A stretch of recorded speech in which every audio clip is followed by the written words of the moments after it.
পেরিয়ারে ঘুরতে এসেছি, জঙ্গল সাফারি না করলে চলে। রাস্তার কন্ডিশন দেখছেন, মানে উঁচু নিচু বললে অনেক কম বলা হবে, ম্যাসিভ কন্টিনিউয়াস এরকম হয়ে যাচ্ছে।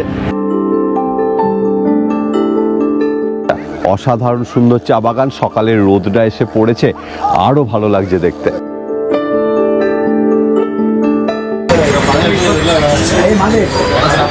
সবাই এখানে আসছে, ব্যানানা চিপস খাচ্ছে, যাচ্ছে, আবার বেরিয়ে চলে যাচ্ছে।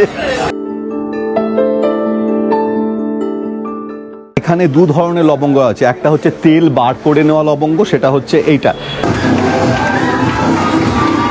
ভাষার সমস্যা কিন্তু এখানে প্রচণ্ড।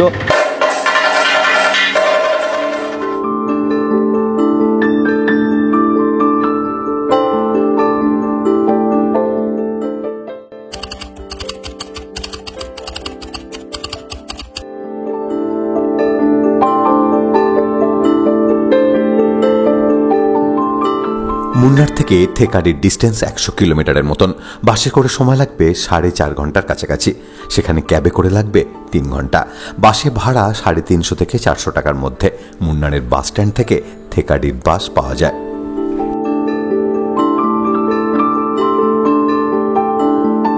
ঘুরতে ফিরতে আজকে আমি চলে এসেছি দক্ষিণ ভারতের কেরালার থেকাডিতে। থেকাডির যে জায়গাটা দাঁড়িয়ে রয়েছি, এই জায়গাটা কিন্তু প্রাণ কেন্দ্র বলা যেতে পারে। এখানে সমস্ত হোটেল থেকে শুরু করে বাজার ইত্যাদি ইত্যাদি সমস্ত কিছুই আপনি এখানে দেখা পাবেন। আর কেরালার কথাকলি ডান্স, কালাডি ডান্স ইত্যাদি জিনিসগুলো এখানে রয়েছে। আর মশলা, এখানে প্রচুর মশলা পাওয়া যায়, প্রচুর বিভিন্ন রকম মশলা, অনেক কম পয়সায় অনেক কম দামে পাবেন। এছাড়াও জঙ্গল সাফারিটাও কিন্তু এই থেকাডি বা পেরিয়ারের খুব ইম্পর্ট্যান্ট একটা পার্ট। সমস্ত কিছু আপনাদের দেখাবো, সঙ্গে থাকুন, দেখতে থাকুন ঘুরতে ফিরতে। সাফারির জন্য নির্ধারিত গাড়ি ভোর 5:30তেই চলে এসেছিল। ঠিক 6টার সময় শুরু হলো আমাদের জঙ্গল সাফারি। সূর্যের আলো ফুটতে এখনো বেশ কিছুটা দেরি আছে, তবে দেখলাম থেকাডি কিন্তু সারা রাত জেগে থাকে, কারণ এখানের দোকানগুলো এই ভোরবেলাতেও খোলা। থেকাডির জঙ্গল সাফারি আপনি 5 ভাবে করতে পারবেন: আঙ্গামাজি, গাভি, সাতরাম, কেরালা ভিউ পয়েন্ট আর ভাগামান। যেহেতু পিক সিজনে গেছিলাম আর হঠাৎ করে যাওয়াটা ঠিক হয়েছিল, সেজন্য সাতরাম সাফারি ভাগ্যে জুটেছিল। আপনারা চাইলে অন্যান্য সাফারিও করতে পারেন। অ্যাডভান্স বুকিং করার লিঙ্ক নিচের ডেসক্রিপশন বক্সে দেওয়া রইল। প্রায় আধ ঘন্টা পিচের রাস্তা আর চা বাগানের ভেতর দিয়ে চলার পর গাড়ি এসে ঢুকল জঙ্গল মতন একটা জায়গায়। এই লালমাটির রাস্তাটা ভীষণ এবড়ো খেবড়ো। রাস্তার কন্ডিশন দেখছেন, মানে উঁচু নিচু বললে অনেক কম বলা হবে, ম্যাসিভ কন্টিনিউয়াস এরকম হয়ে যাচ্ছে। তবে আমাদের গাড়িটা কিন্তু খুব ভালো, এবং ড্রাইভার যে আছে উনিও খুব ভালো চালাচ্ছেন, সেই হিসাবে কিন্তু কোমরে চাপটা কম পড়ছে।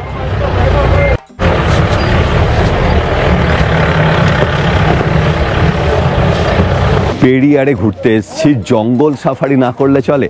সেই জঙ্গল সাফারি করার জন্য 2-3টে অপশানস আপনাদের কাছে আছে। তবে আজকের ডেটটা হচ্ছে কিন্তু 27শে ডিসেম্বর, অর্থাৎ পুরো জায়গাটা কিন্তু মানে লোকজনে ভর্তি, এবং বুকিংগুলো সব অনেক অ্যাডভান্স স্টার্ট হয়ে যায়।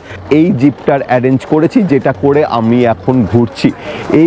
এই জিপটা করে আমাদের যে হোটেল, অর্থাৎ যে বাস স্ট্যান্ড আছে, মানে থেকাডির যে বাস স্ট্যান্ড, সেখান থেকে এই জায়গাতে আসতে সময় লাগলো প্রায় মোটামুটি ধরে নিন আধ ঘন্টা থেকে 35 মিনিটের মতন।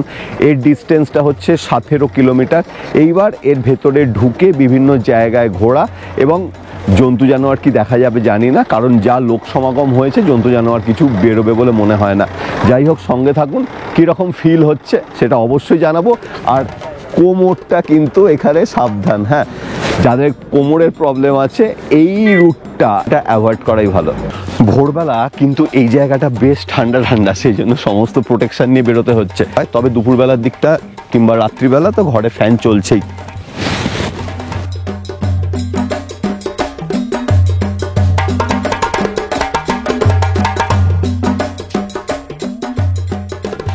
জিপ এবড়ো খেবড়ো লাল মাটির রাস্তা ধরে আপনাকে একটা ভিউ পয়েন্টে এনে ছেড়ে দেবে।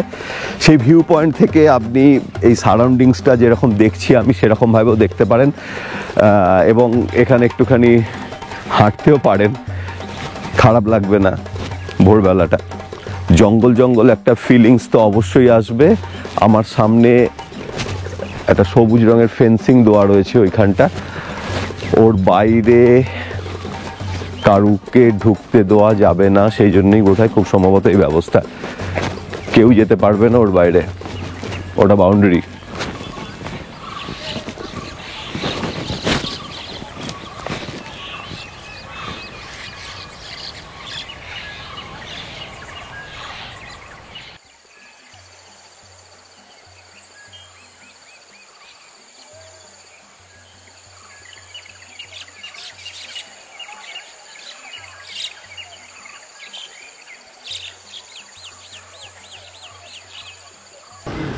বেসিক্যালি মাহিন্দ্রার এই গাড়িগুলো করে কিন্তু সাফারি হয়, খুব সম্ভবত এটা 4x4 যে মাহিন্দ্রার মডেলটা, ওই গাড়িটাই। এর ভাড়া 2100 থেকে 2500 টাকার মধ্যে। 6 জন একে 7 জনের সিটিং অ্যারেঞ্জমেন্ট আছে ভেতরে।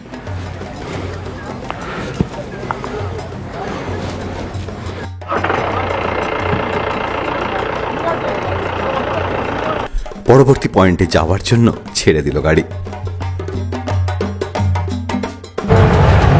রাস্তার কন্ডিশন দেখছেন, মানে উঁচু নিচু বললে অনেক কম বলা হবে, ম্যাসিভ কন্টিনিউয়াস এরকম হয়ে যাচ্ছে।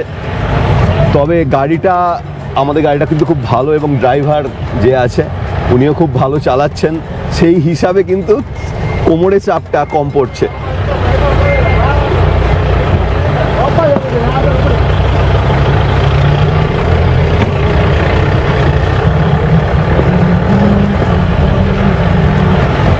এত লোক সমাগম হলে জ্যাম তো হবেই বাবা।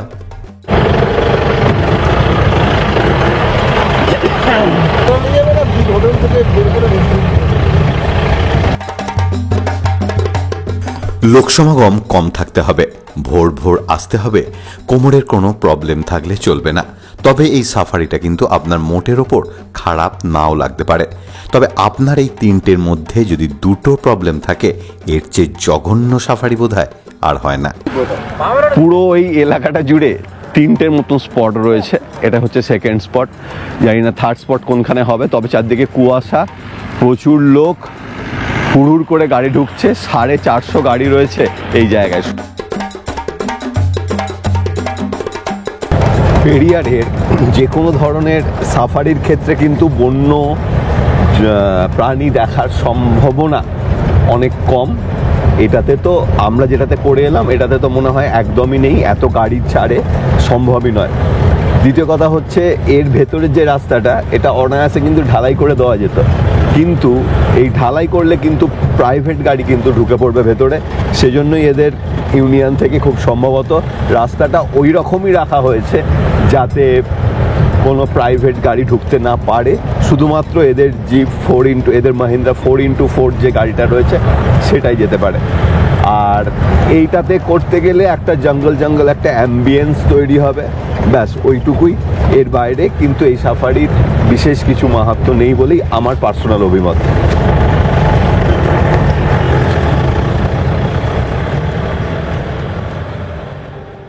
শেষ স্পট হিসেবে গাড়ি আমাদের নিয়ে এসে থামলো একটা চা বাগানের সামনে। এই সকালবেলার সাফারিতে পাওনা বলতে কিন্তু এই চা বাগানটা, অসাধারণ সুন্দর চা বাগান। সকালের রোদটা এসে পড়েছে, আরো ভালো লাগছে দেখতে।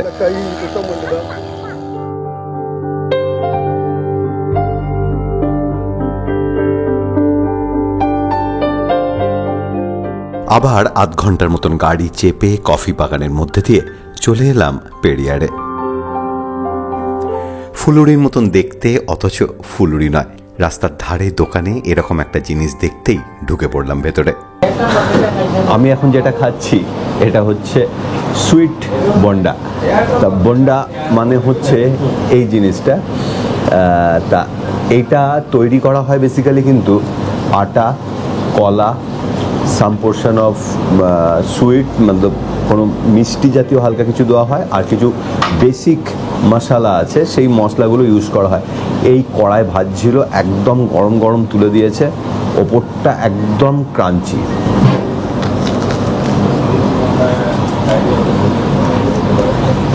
কেরালিয়ান কিংবা তামিলনাড়ুতে কিন্তু এই জিনিসটা হচ্ছে একটা আদর্শ ব্রেকফাস্টের জিনিস।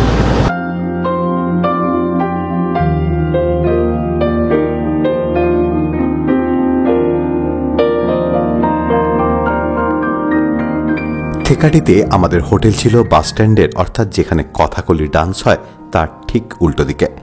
সন্ধ্যাবেলা থেকে রাত পর্যন্ত এই কথাকলি সেন্টারে অনেকগুলো শো অ্যারেঞ্জ করা হয়। তা এইখানে আমাদের হোটেলটা হচ্ছে এই ঠিক এই পেছন দিকটা, আর কথাকলি বা ওদের যে লোকাল যে ডান্স যে প্রোগ্রামগুলো হয়, কথাকলি কিংবা কালারি যে মানে তরোয়াল চালানো যে সেসব হয়, সেসবের টিকিট কাউন্টারটা হচ্ছে এখানে।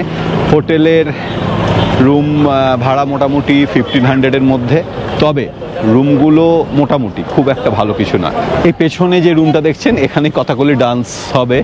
তা এই টিকিটটা কাটলাম, কেটে এখানকার ডান্স প্রোগ্রামটা দেখব। যে জায়গায় আসা হয় সেখানকার খাওয়া দাওয়া, সেখানকার কালচার সম্পর্কে পরিচিত হওয়া প্রয়োজন, এবং সেই পরিচিতিটাই আপনাদের কাছেও কিছুটা তুলে ধরার চেষ্টা করছি। 300 টাকা করে ticket, both case in Kathakali আর কালারি, দুটোর ক্ষেত্রেই 300 টাকা করে টিকিট। শো টাইম আলাদা আলাদা, বিল্ডিংও আলাদা রয়েছে যেখানে এই প্রোগ্রামগুলো হবে।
এর আগে মুন্নারে কিন্তু আপনাদের দেখিয়েছি বিভিন্ন রকম দোকান, যে দোকানগুলোতে বিভিন্ন ফ্রাই পাওয়া যায় কিংবা বিভিন্ন মোরব্বা টাইপের অনেক কিছুর মোরব্বা আছে, সেগুলো পাওয়া যায়। এই যে আমার সামনে দেখতে পাচ্ছেন কলাগুলো, নান্দ্রা, আর এটাকেই হচ্ছে ব্যানানা ফ্রাই। সামনে ব্যানানা ফ্রাই ভাজা হচ্ছে, এখানে ভাজাভুজির কাজ চলছে দেখতে পাচ্ছেন। আর এই যে জিনিসগুলো রয়েছে এইখানে, যেটা রয়েছে সেটা হচ্ছে মিক্সড ড্রাই ফ্রুটসের যে মোরব্বা হয় সেই রকম কিছু একটা, এটাও কাইন্ড অফ দ্যাট।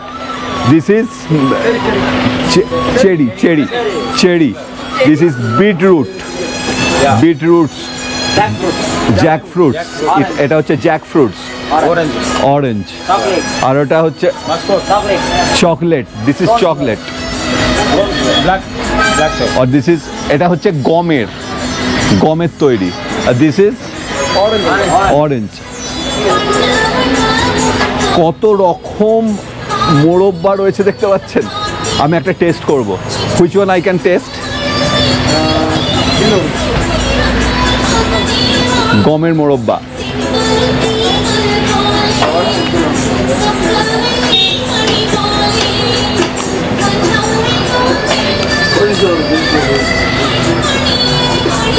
হালকা বেলের যে স্বাদ সেটা লাগছে, মিষ্টি কিন্তু প্রচন্ড রকম। चॉकलेट वाला थोड़ा टेस्ट करें, चॉकलेट।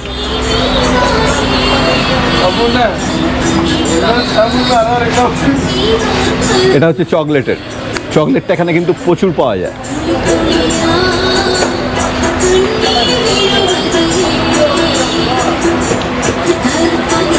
সম্পূর্ণ অন্য ফ্লেভার, বাট এরা বলছে চকলেট, আমি অন্যরকম অনেক রকম মশলার স্বাদ পাচ্ছি। ভারতবর্ষের সব জায়গাতেই টেস্ট করার অভ্যাসটা চালু রয়েছে দেখলাম। কিনুক না কিনুক, টেস্ট করা কিন্তু চাই।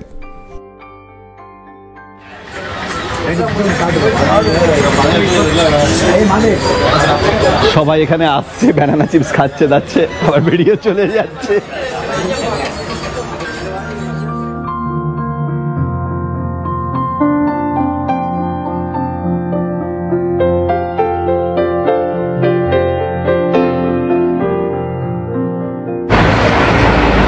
ভাস্কো দা গামা ভারতবর্ষে এসেছিলেন কিন্তু মশলার ব্যবসা করবেন বলে, বা মশলাকে বিদেশে চালান করবেন বলে। আর আমি এখন সেই মশলার রাজ্য কেরালাতে, বলা ভালো আমি এখন রয়েছি থেকাডি অর্থাৎ পেরিয়ারে। প্রচুর প্রচুর দোকান রয়েছে এখানে মশলার, তার মধ্যে একটা বেছে বুঝে একটা জায়গায় ঢুকলাম। এখানে মশলার দরদাম কীরকম, মশলা মানে বিভিন্ন রকম কী বলে, গোলমরিচ, তারপরে ডালচিনি, লবঙ্গ, জিরে,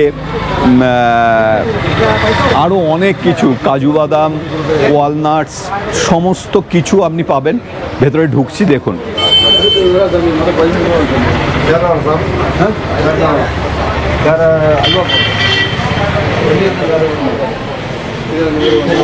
আর একটা কথা বলে রাখি, যেহেতু এখানে লোকেরা কিন্তু মালায়ালাম ভাষায় কথা বলে, আর আমি মালায়ালাম কিছু বুঝি না, সেজন্য ট্যুরিস্ট যারা আসে তাদের জন্য কিন্তু হিন্দি ভাষী লোক ফিট করা আছে, যাতে সে বুঝতে পারে আমাদের কথা।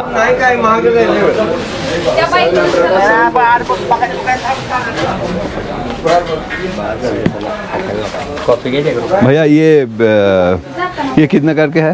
360 रुपये 100 ग्राम। 360। এইটা দেখছেন ছোট এলাচ 360 টাকা করে। ये 380। 380 है ये। এটা হচ্ছে 8 mm। হ্যাঁ 8 mm। এটা হচ্ছে 8 mm সাইজ, আর এটা হচ্ছে 7 mm সাইজ। 8 mm का कलर है, ग्रीन कलर है। कलर भी अलग है। हाँ सही बात, डिफरेंस कलर डिफरेंस है। और भी बहुत सारे चीज है, আমাদের যেগুলো লাগে সেগুলোই আমি আসছি। এটা তো বড় এলাচ। ये कितने करके इलायची? ये हाँ 2800 के। 2800। हाँ केजी। 2800 টাকা কেজি मसाला के। मसाला के। ये दो अलग अलग क्यों है? इधर है एक है उधर। ये 700 रुपये केजी है। हाँ। ये 750 के। डिफरेंस क्या है? ये 800 के। ये 800 के। 850 के। ज्यादा काली होगा तो अच्छा ही होगा, ऐसा कुछ है? पुराना वाला अच्छा रहता है। पुराना वाला अच्छा है। ये पुराना है। ये एकदम पुराना है, 850 रुपये केजी। देखिए एक तो टेस्ट करो। हाँ टेस्ट कर। हाँ बोल्ड वाला है।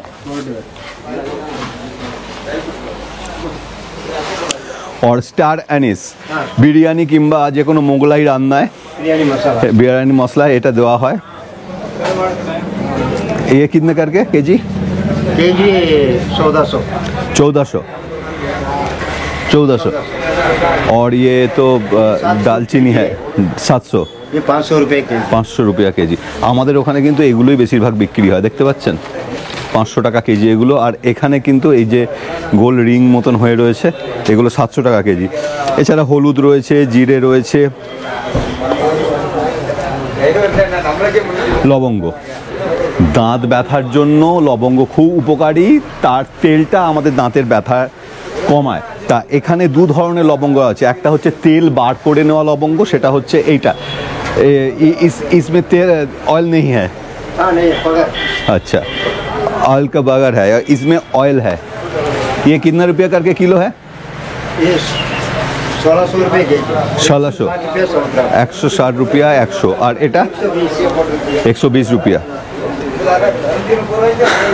এছাড়াও আদার্স আরও অনেক মশলা রয়েছে, তবে আমি যে গোলমরিচটা খেলাম তার ঝালটা কিন্তু এখনও লেগে যাচ্ছে। আমি এতখানি কথা বলে যাচ্ছি, ঝালটা কিন্তু কোণেতে এখনও লেগে যাচ্ছে।